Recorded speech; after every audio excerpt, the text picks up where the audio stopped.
Hello and welcome in to this week's edition of the Walkthrough. I am your host, intern Joe Machika. With me this week is a special guest, our guy from 107.5 The Game, the man, the myth, the legend. I'm on his show each week on Fridays. Join him in studio at 107.5 The Game. But the man, the myth, you can see his name obviously up there already. But Tyler Head joins me this Sunday evening. Tyler, happy Easter. How you doing? Yeah, happy Easter to you and everybody out there tuning in as well. Always fun to be on here. I think it's this fourth, fifth, something like that. I know. I, Yeah. I think I'm still the most recurring guest, so Oh, absolutely. I got to You will keep that forever hold that reputation title. I going. will make sure of it that you get on my shows enough to the point where you will forever hold the title of most recurring guest and walk through history. We'll make that happen. If anybody starts creeping up to my number, yeah, let me know and we'll correct that Absolutely. real Yeah, we'll quick. make it happen. Doesn't matter what I'm covering either. Shoot, you can come talk about the White Sox someday, maybe if that ever happens. But here we are, Tyler. Obviously Dawn Staley and her squad moving on to their fourth straight Final Four, which is ridiculous. I tweeted earlier, I'm running out of adjectives for this team in this run. But what are your initial thoughts? I mean, obviously there's probably a lot of them. Yeah, so they definitely had to earn it. I'll say that much. Friday afternoon's game against Indiana, very similar to that game against Tennessee that they played in the SEC championship a few weeks back. You get up by 22 points, thinking, they got this in hand. They do that. They've done this to everybody at this point this season, and then man, Indiana comes crawling back and makes a game out of it in those final couple of minutes, and even today's game against Oregon State.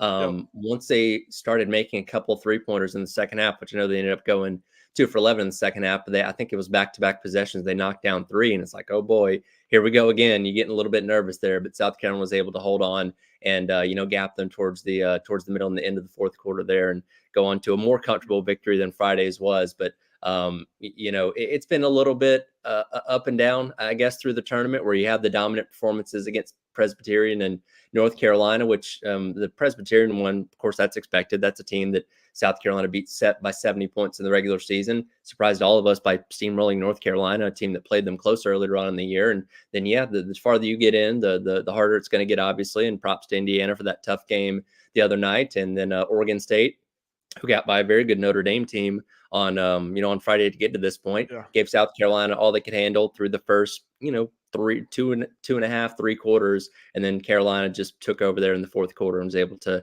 go on to victory. And like you said, a fourth straight Final Four. That's just unreal. I mean, it's becoming an Unbelievable. expectation to this point with this program. Yeah, it really is becoming the expectation for this program. And the fact that the bar has, because I mean, Sweet 16, Tyler, we were talking about it when they made it through the Sweet 16. That is the expectation, right? Fans aren't, obviously fans across the country are like, oh my gosh, we made it to the Sweet 16. Carolina fans are like, yep, here we go. Like, Yeah. keep going. Like, let's go. Let's do it. Like, this is the standard now. And I think Dawn, obviously herself too, she doesn't obviously want to get ahead of herself, but I think that is kind of the standard. Sweet 16 at the very least. And now the Elite Eight, the success. But, you struggled with Indiana. Tyler, on Friday, we talked about, how Dawn was mentioning her team was practicing flat, kind of looking ahead a little bit. And then obviously Oregon State goes out and beats Notre Dame too. So your expected opponent was bounced. And I think that was a little bit of a wake-up call. But then still plenty of work to be done today. Yeah, no, absolutely. And that's kind of the story about this team going into the season. When you're replacing so much from a season ago, you don't know how everybody's going to react in these kind of situations, how they're going to react on these kind of stages. Because if they have been there before, they haven't done it in a prominent starting role. So it is still kind of new for everybody, in addition to obviously, girls like Tessa Johnson, Malaysian Full Wiley that come in as true freshmen. But at the end of the day, as long as you're scoring more points than the other team, that's all that matters. And they've been able to do that now, 36 times this season. And if they do it 2 more times, we'll be talking about another parade this time next week in Columbia, which, a season ago, you felt like they had it in the bag almost. And then you ran into an Iowa team that just beat South Carolina in the one area they couldn't really do a whole lot with. But this is a much different and a better equipped South Carolina team to take on those kind of opponents. And, we'll see how the Final Four goes coming up next weekend in Cleveland. Yeah, it's crazy. Shout out to Tessa Johnson. You brought her up, leading South Carolina in scoring today with 15. Technically, which is crazy, Tyler. This is crazy Right. because she's technically the third guard on the roster, right? I mean, technically, if you break it all down, which is nuts. And her talent is, and we've talked about this a bunch, is just like, I mean, the talent on this roster, anybody could go start anywhere else in the country, right? And Tessa Johnson doing that, stepping up when the team needs her the most. And when you have that kind of caliber player, being the third guard on your roster is pretty legit. And then Tessa Johnson, I mean, obviously this is going to help her a lot. Next year, she's going to, Sure. come up to the Dawn Staley factory of point guards and, probably be a number one pick in some kind of year.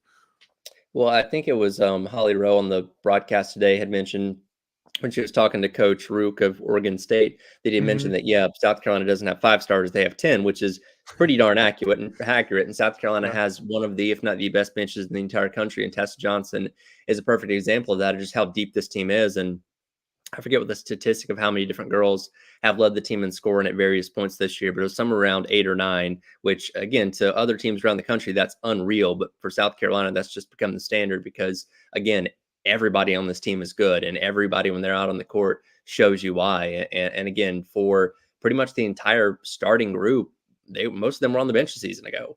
And now they slid on into those roles, left behind by the likes of Aaliyah Boston and everybody from the freshie class, and they haven't really skipped a beat. And yes, they play a different type of offense because they're a little more, adept at shooting the three and stuff like that. But I would even venture to say that this is a better team than that was a year ago because they're a little bit It's more crazy to complete. say. And if they were to run into an Iowa again, I feel a lot more confident that they're going to be able to beat that kind of team.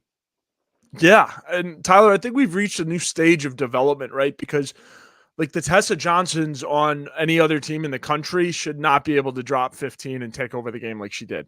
Right. Right. And so this is a new stage of development when the players that, you can't normally necessarily rely on are some of your best players.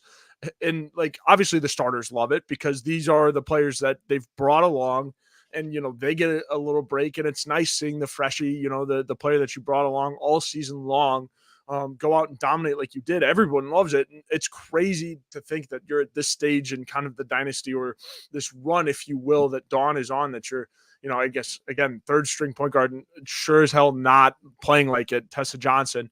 But really, really good day from her. And shout out to Ashlyn Watkins as well. That game the other night against, against Indiana wasn't her best performance. Only had 3 points and I think 2 rebounds in that game. She goes out there today and I lost count of how many blocks. I think it ended up being 4, but grabbed 14 rebounds and scored 8 points as well. She's somebody that when she doesn't have a good game, she'll typically react to, and go out the next game and play out of her mind. That's exactly what we saw today. She was definitely Ashlyn Swatkins to the fullest degree against Oregon State, which is good to see. And again, just one of many countless number of players on this team that play important roles. And if she can play like this over the next 2 games, again, we're talking about a national championship team here in a week. Yeah, and 27 minutes off the bench for Watkins, and I think Mhm. that's another thing, right? These players know, like, if they're not having their best nights, Dawn's not gonna, push it.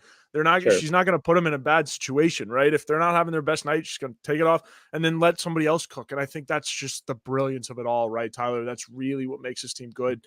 Is that and you knew Watkins, like you mentioned, Watkins was coming for it, and famously Garnett says being able to pull players from the bench of that caliber that these players have is insane. Yeah, absolutely. And FG, appreciate you tuning in as always tonight.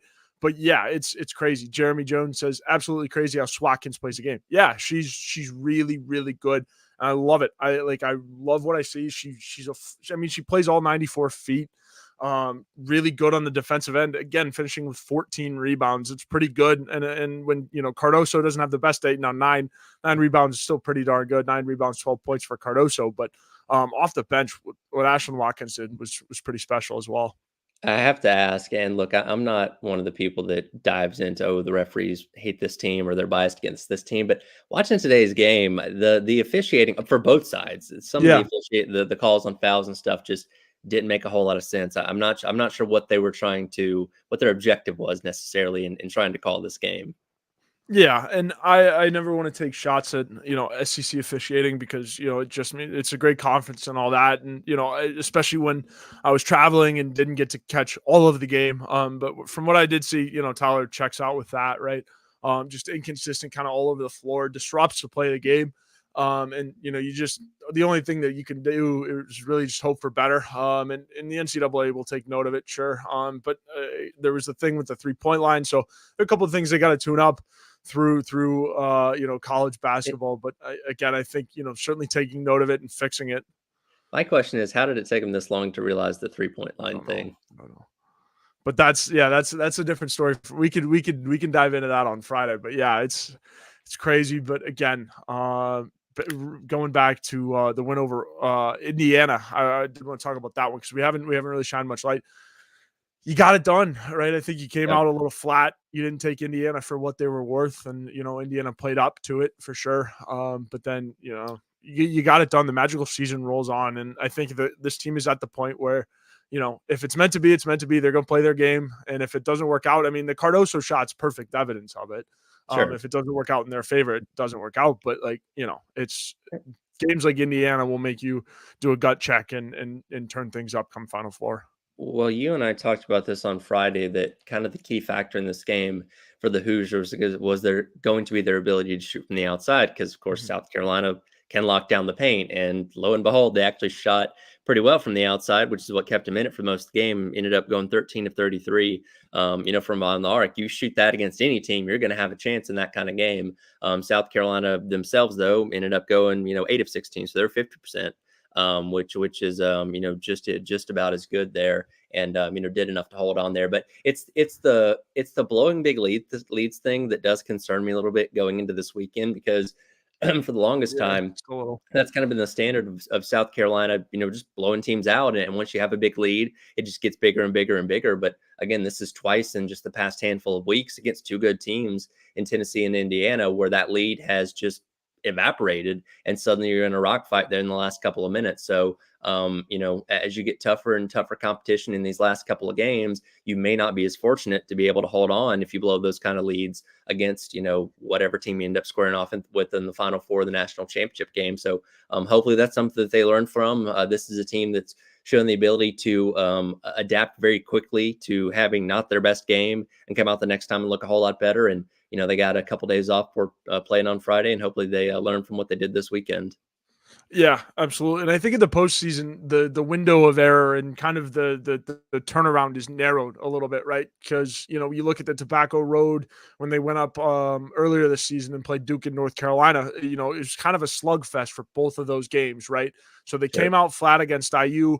Another slugfest with Oregon State. But I think now that they have time to kind of reset, flush the one, and it's a long ways up there to Albany. Like Yeah. it's a hike from Columbia. So I think they'll have time to flush this one and really turn around, like you saw, especially because at the end of the year they they beat LSU 79-72, beat Tennessee by 1 point as well, and then you come out and you do what you did to Presbyterian and UNC. So I have full faith that this team is going to turn things around. And again, the fact that we're talking about these two games go advancing to the Final Four, there's negative in that, is wild. But again, this run continues, Tyler. They prove to be the best team in not only women's college basketball but men's college basketball too. The things that they're doing statistically is just it's ridiculous. Absolutely. And they're taking on a little bit of a surprise opponent coming up Friday night with NC State after taking down Texas on that weird court that had the bizarre 3-point line a little bit earlier on today. And by the way, shout out to the NC State fan base. They are living real good right now because both Yeah, their teams are now in the Final Four. DJ Burns. Dude, what a story. Yeah, absolutely. He's I mean, that's Zach Randolph 2.0. I think it was on TikTok and I saw DJ Burns talking about his player comparison. He's talking about Zach Randolph and I'm like, that is Zach Randolph 2.0. Right. But they're the closest thing to a Cinderella that we have on the men's side. So I've kind of latched Yeah. onto them. But this women's team is no slouch. Obviously, they were number Mhm. 3 seed. With that win today, that's their 31st win on the season. So you're getting a good opponent. Maybe not one you were expecting because it looked like it was almost kind of setting up for all the 1 seeds to face each other in the NCAA or in the Final Four. That I think that it only happened 19 times prior. But obviously they got past Texas today. So not calling an opponent that you were expecting, but a good one, and it should be a good matchup on Friday night where, again, hopefully South Carolina can come out on top, and we're talking about another trip to the national championship next Sunday. Yeah, absolutely. And beating Texas pretty handily too, beating them by 10, 76-66. And yeah, I mean, this team is hot. They're on a run again, beating the number 1 seed Texas. They've been playing in a really good conference. So the ACC for women's was really good. Obviously, NC State kind of looking at their resume right now. Lost to Virginia Tech, number 13, which has been really good. They beat number 19 Syracuse in overtime. Also beat number 3 Colorado, and that one was at home at NC State. They've had a lot of good games. They also beat Notre Dame, a team that South Carolina beat and was expecting to play in the Elite Eight, but their game with with Oregon State did not pan out as the way they wanted it to. So now you're facing NC State again. Shout out to the Cinderella run for both those sides. It's been fun to follow, but you've got a chance to spoil one side of them here.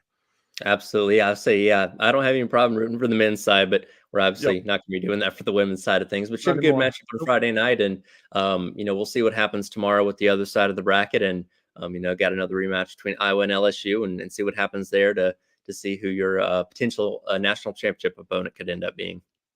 Yeah, it feels a lot better being on, the other side of the bracket where, because again, I think in women's college basketball, if you look at it, you have 3 powerhouses, 3 Mhm. superpowers.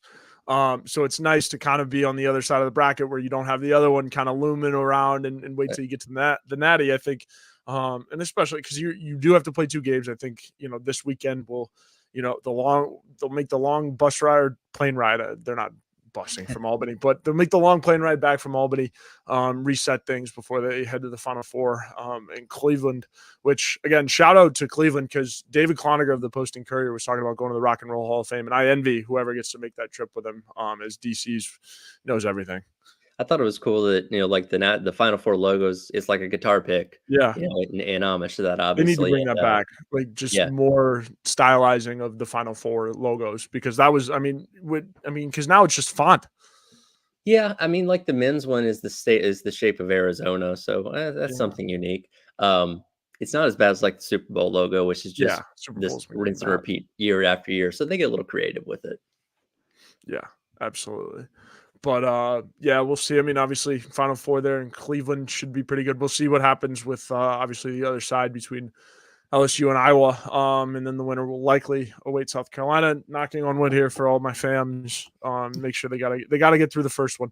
Well, But I yeah, was gonna say ESPN desperately wants a South Carolina Iowa national championship. Let's just be honest here. yeah. I mean, I think with all the bad press that Moki's been getting, I don't think that's the most attractive. But I mean, I think LSU is the way that they're playing. Flage, they've got things, I guess, back on track. They want like round 3. They're coming for vengeance, and it's hard to beat a team 3 times. So I don't know. I think if I were to say the scarier of the 2 teams, it's probably LSU simply Oh, because from I the think you familiarity were ready. standpoint, absolutely. Yeah, yeah, you were ready for Iowa last year. Caitlin Clark was just too hot, and you didn't bring as much of the shooting, and you were just kind of outmatched a little bit last year. But I think you're ready for Iowa a little bit more than you are with LSU because in round 3 anything goes. Yeah, absolutely. So we'll see what happens 5 days time from now, and see what happens with the national championship next Sunday. Absolutely. Well, some pretty good women's basketball talk there. Tyler, you want to hit on football? We can, or actually, let's talk a little baseball, then we'll hit some ads Okay, and then give a little football before we get out of here. sounds good. But yeah, baseball team escaping the sweep last night. Obviously, they moved the series up. They're playing played in Tuscaloosa, escaping the sweep this weekend. But first 2 games didn't quite go the way you wanted. We'll start, I guess, with game 1. You lose 3-4 to Bama in game 1 on Thursday. Eli Jones, goes 6 innings, is really, really, really good, gives up 2 runs, and then you kind of just fumble it there a little bit at the end. Veach and Gainey, not their best stuff. Yeah, and we talked about this a little bit on my show on Friday, that this was a game where you couldn't afford to make any mistakes really, but several, not couldn't afford to make multiple mistakes, and that's what they did in the field. And only one of them really went in as an error. But when you watch the game, it's several things that kind of went wrong there. The miscommunication, I think, it was between Tippett and Brewer, and trying to call off foul Yep. ball. Lakroyd led a ball, get past him at third. Messina couldn't block one at the plate, and it's all these small little things that end up adding up in a one-run loss like that one. And unfortunately, got you behind the 8 ball for the rest of the weekend. And we obviously know being on the road is tough, especially in the SEC. As home teams are dominating SEC series so far this season. While it's great that you didn't get swept, you at least escaped out of there with one win. You're really kicking yourself, because if you do one or two things differently on Thursday night, you're talking about winning 2 out of 3 instead of only 1. Yeah, absolutely. And again, it's really tough to lose 1-4-3 like you did on Thursday. And then you got yourself again pinned up on against the 8 ball, like you were on Friday night, Tyler, like you were, kind of alluding to. That's exactly what this team was. And Friday just didn't quite go their way. You let up a lot of runs towards the later half. The 8th inning is when it really kind of unfolded for you. But you produced 6 runs earlier in the game. It was one bad inning for Bama, and then you start to claw back, and then it just unraveled in the game on Friday.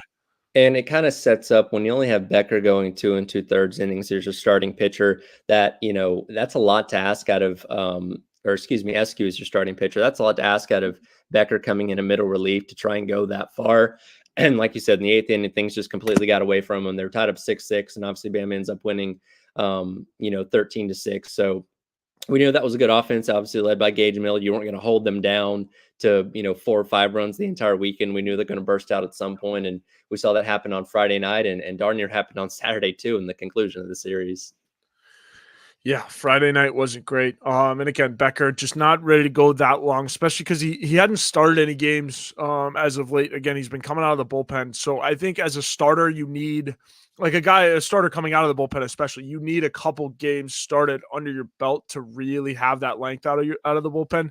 Because Sure. when you start to go a little bit shorter, the game mindset shrinks, and then when you have that and you do happen to go longer, you're just not as mentally prepared for it as you want. And I think that's what Becker ran into. I could be completely off there, but that was just kind of my synopsis of it. And again, got away from you. A lot of good at bats. And again, you rallied. I think that's what you want to see out of this offense. But again, you couldn't get it done when you needed to. And by the end, like after the pitching staff had their blunders, it was just too little, too late.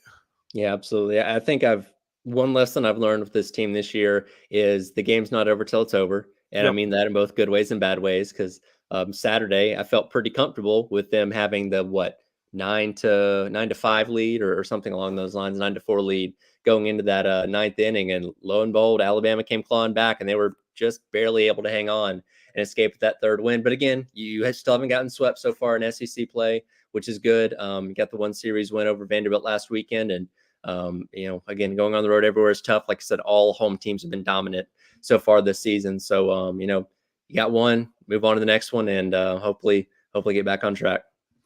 Yeah, and the rest of this baseball schedule is a gauntlet. So I mean, you lose this one, and again, I think it's just one of those where the away team in SEC play is just getting curb stomped. And shout out to for them pulling it out today.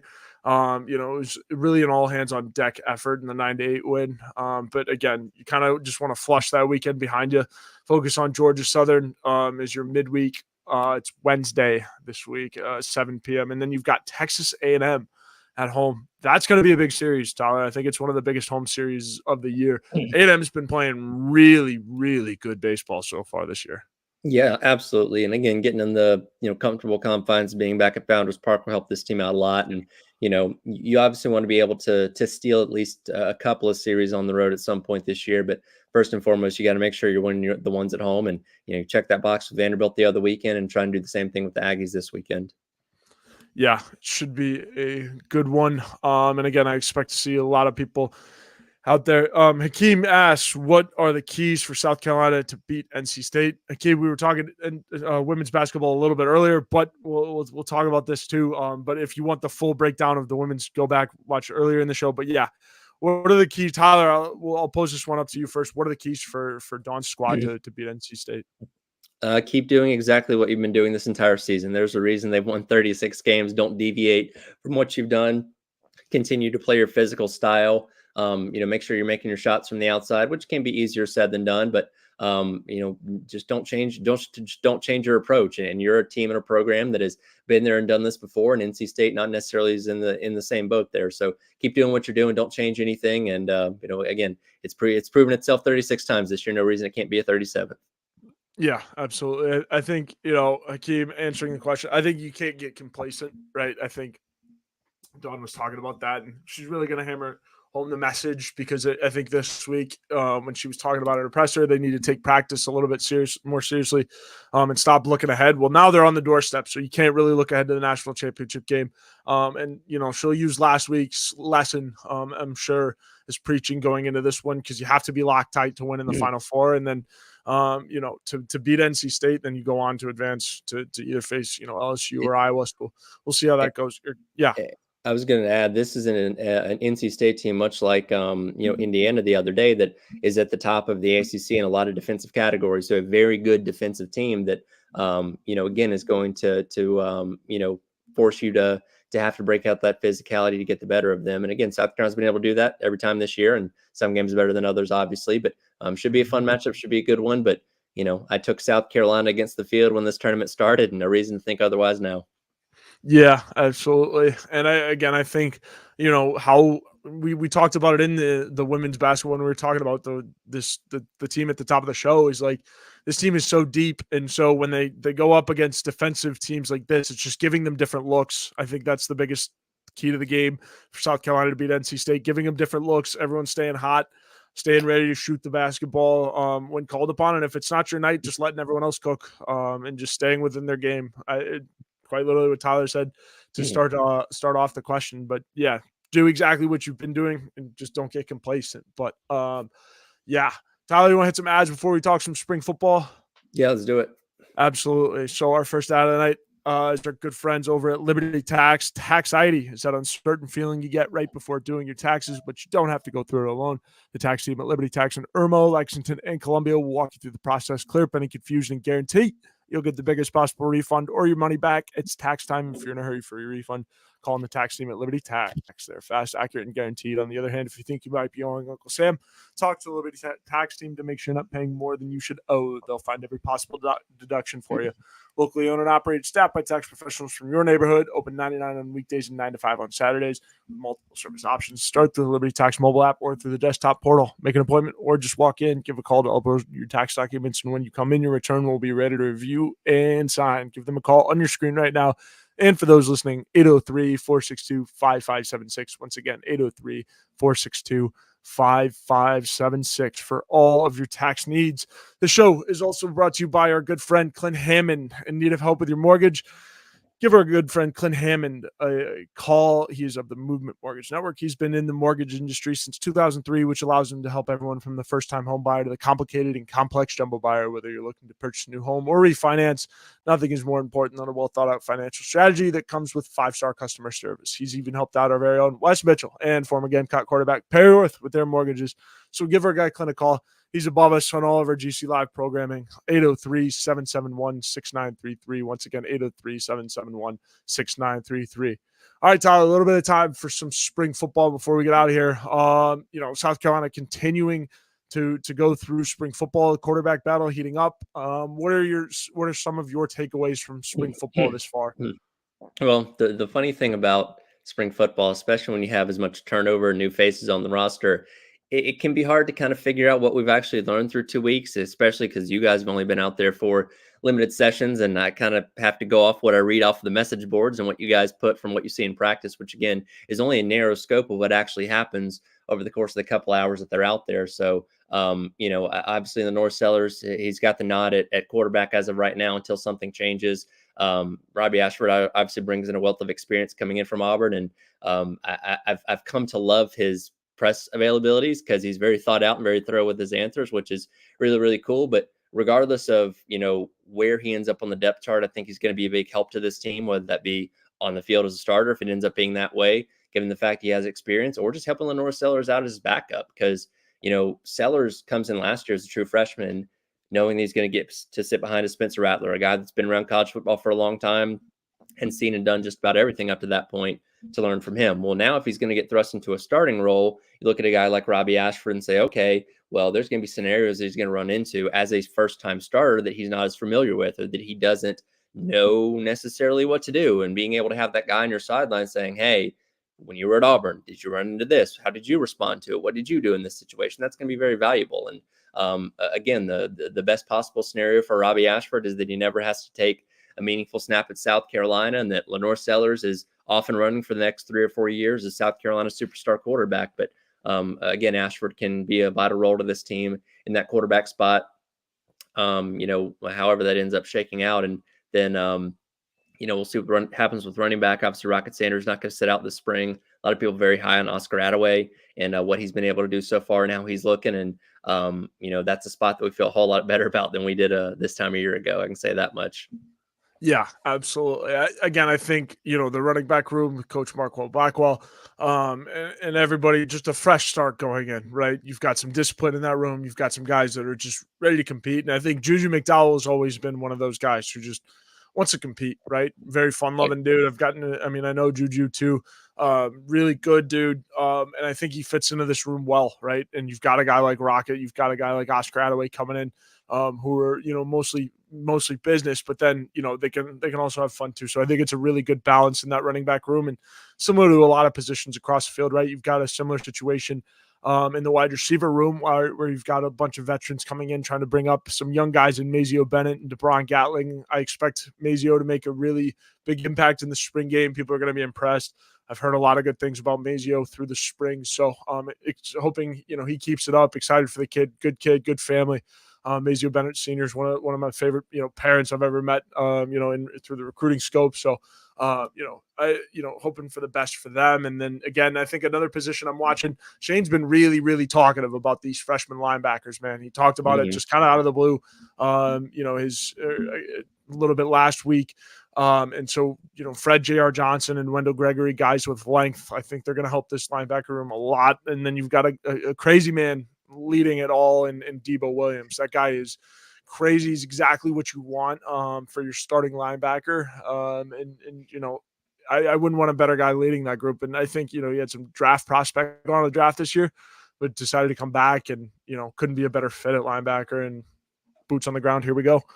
Yeah, and I think one thing to be excited about in a lot of areas of this defense, especially when it comes to linebackers, just the veteran presence that's going to have. And yes, you did lose Stone Blanton and Pup Howard this past offseason, but you replaced them with two guys that I'm pretty excited about, and Demetrius Knight and Bangley Kamara both coming in, as senior guys that have been around and played a lot of college football. Demetrius Knight, from everything that I've seen, everything that I've heard, kind of is that sideline to sideline type of guy, which maybe you haven't really had these past couple of years. Debo Williams, obviously very good, a tackling machine. But maybe not as sideline to sideline, as quick left to right as maybe a guy like Demetrius Knight is going to be. And obviously Stone Blanton, I don't just say this because he's gone now, but he had his share of issues, especially when it came to dropping into coverage and stuff like that, that hopefully can be alleviated with some of these new guys coming in. And we're talking about some of the freshmen that came in, which Shane Beamer brought up on his kind of own volition a little bit, to the media the other day. Very excited about them and seeing what kind of role they can play. But I think the best possible thing is that they're not going to have to be thrust into the spotlight if they're not ready for it, because you have so many experienced guys in this room already. And by all means, if they come along and show it to be the best linebackers in the room, they're going to get their opportunities to go out there and play. But the fact that, they have veterans in front of them that already occupy those roles is a good way to start out.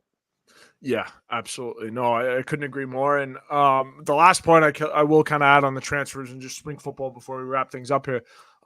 Somebody that was really, really, I guess, just felt that somebody that felt comfortable, happy, I guess, with their situation is Boogie Huntley at his press conference. I for some reason, I felt like this is the most comfortable he's felt at Carolina in years, right? He's got some help on the defensive line. Kyle Kennard, a couple of those guys coming in, helping with the defensive ends. And then he's obviously got some tackles as well coming in to help him and Tonka in the trenches. And then he felt great from a competition standpoint, where everything was. Everyone's just ready to compete. So hopefully South Carolina can keep that kind of, attitude, because right now it's good and they're grooving. And the new coaches that have been hired are perfect fits for it. I think Mike Furry hasn't shied away from competition. Sean Elliott's not really a guy that shies away from competition. So could be the perfect storm working up here in the spring. And everything we've heard about Luedecke has been great this offseason. So, props to them from getting point A to point B. We're at spring football and talking about it now. Yeah, there's plenty of reason to be excited.